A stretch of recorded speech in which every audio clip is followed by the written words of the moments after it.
My name is Don Mears. I'm a documentary filmmaker. I'm on my way to interview UFO contactee Liam Freaney. Now, Liam appeared in the first Australian Skies film with claims of UFO sightings, black helicopters and government cover-ups. However, according to Liam, this is only the tip of the iceberg. As Liam reaches a crossroad with this phenomenon, we will ask the question, is it extraterrestrial contact or government conspiracy? Or is it something far more stranger? This is what we are chasing. This is Australian Skies 2, Contact of Interest.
Guys, how you going? My name's Don Mears. I'm the director of Dojo Media, and welcome to Australian Skies 2 Contact of Interest.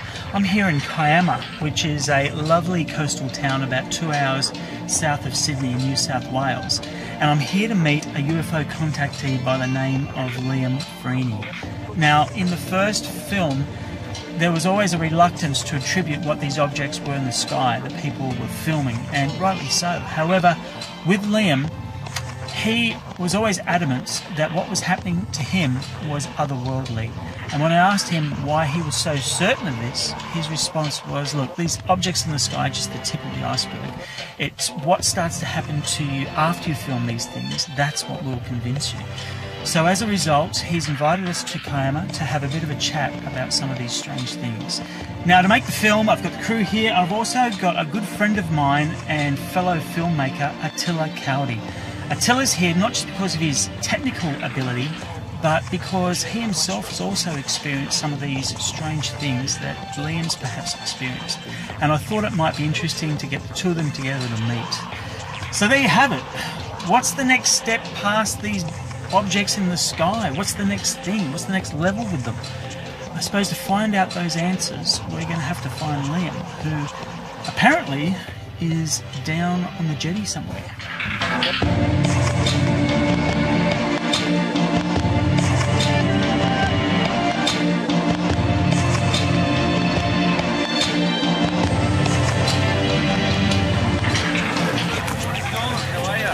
Catch anything? Only with the camera, mate. How How are you? Good to see you. Fantastic.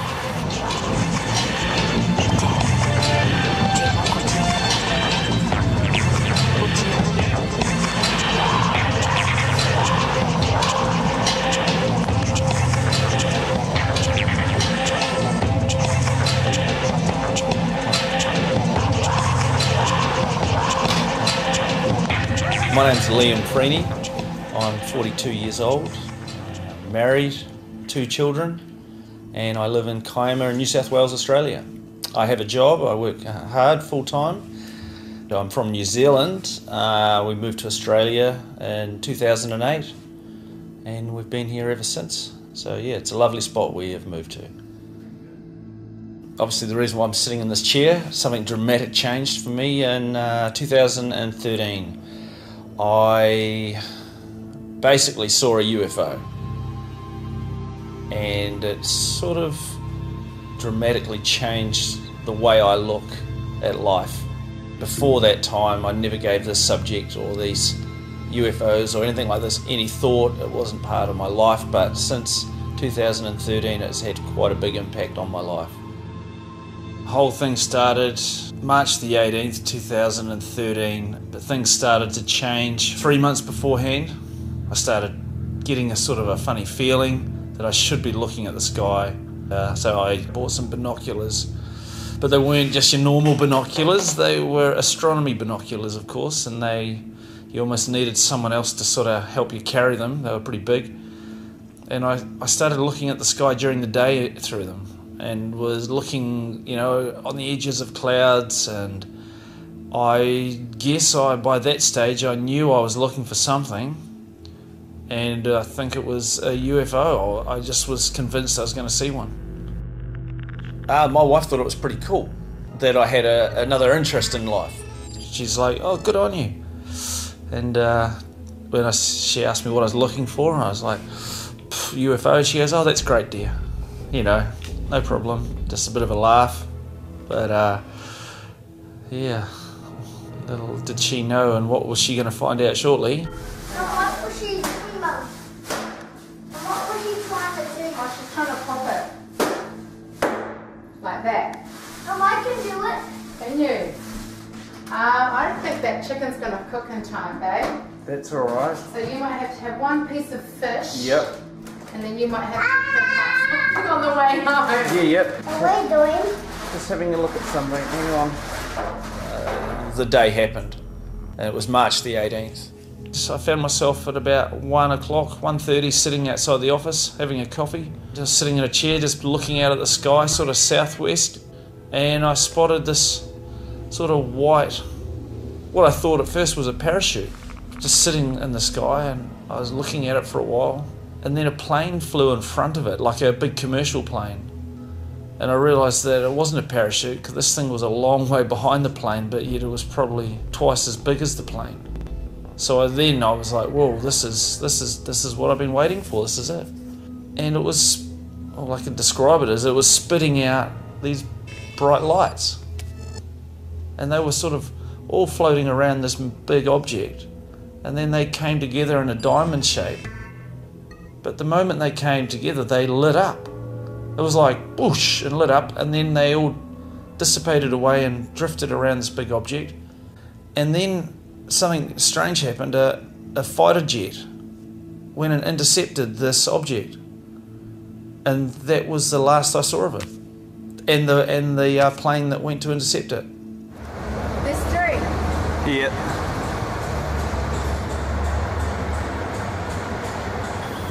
What the hell are they? Exactly, what the hell are they? Son of a gun, this is absolute gold. Actually, there's more. There's more. Oh my God, we've got it. Well, then there's the curiosity part. I was waiting and waiting and waiting, and I was convinced, and then it happened. So now you want to know what it is. And that was it. That was it for me. I was like, right, I need to find out what I've just seen.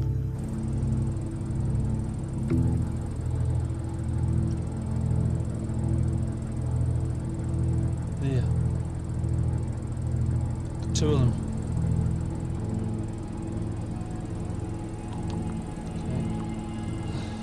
Okay. Infrared on. Two objects. Occasionally lighting up. So I was ready for the next one, because I was like, now I've seen it, I need more, I needed to see more, I needed to figure out what it was. So I'd go to work every day and I'd set it up just in the office so it was ready to go, and it took 5 or 6 weeks. So I was at home by myself, I think it was a Saturday, and I was just pottering around home when I had this sort of overwhelming urge to get in the car and drive up. It's only 5 minutes from home, but up on top of this hill and have a look. And within minutes of me getting up there, this huge craft appeared. Here we go.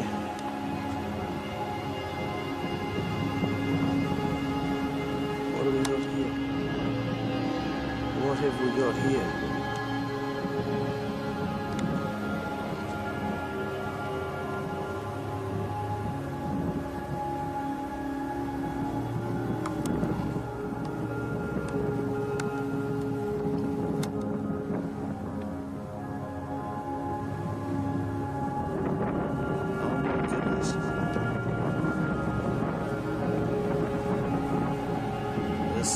pretty crazy.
Can't see it. There it is.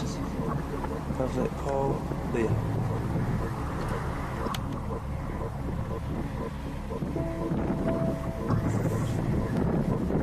Look at this.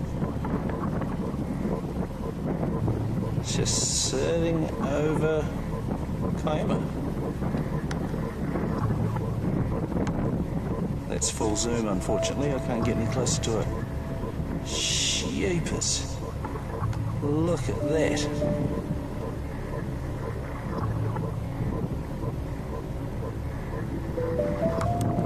Come on, where are you? Where is it gone? Friggin' lost it. Come on, camera. Ah, it's gone. It's gone. As for Liam, he was introduced to me through a mutual investigator who invited me to come along and investigate further exactly what it was that Liam was seeing in the sky. As for Liam's technical ability within modern day electronics, doesn't know anything about cameras. He's got absolutely no clue about computers. He's not up to date with software, editing software or anything like that. He's in the building industry. He's nuts and bolts. He gets dirty, he gets dusty. That's what he likes to do, and that's all he's ever done. He's a family man. You know, he's got a wife, he's got kids, he's got a job, he's got responsibilities. He really does. So here's a guy that doesn't need the attention. You know, it's not like he's unemployed and he's got nothing better to do. This guy's got bills to pay. Having seen all this footage, it was extremely intriguing, and that led us on the path of wanting to know what Liam was about. My mum lives in New Zealand, so I rang my mum to tell her. So I'm very close with my mum, and I went, "Mum, you're not going to believe this. I saw this, and it's just incredible, you know, and I'm going to go out and look for them." And she said, "Can you do something for me?" She goes, "Don't go out at night by yourself." And I went, "Well, that's a bit strange. Shouldn't you say, well, that's a weird thing to see?" But she said, "Don't go out at night by yourself looking for them." So I always thought that was strange. Yeah. And since then, my mum and I have had lots of talks about them, and she's told me a few stories herself from where we grew up in New Zealand, that she said it was a bit of a hot spot, apparently. A lot of people would see strange crafts and lights in the sky. And she's since told me quite a few different stories of sightings that she's had. But each one started with, "I think we saw one once."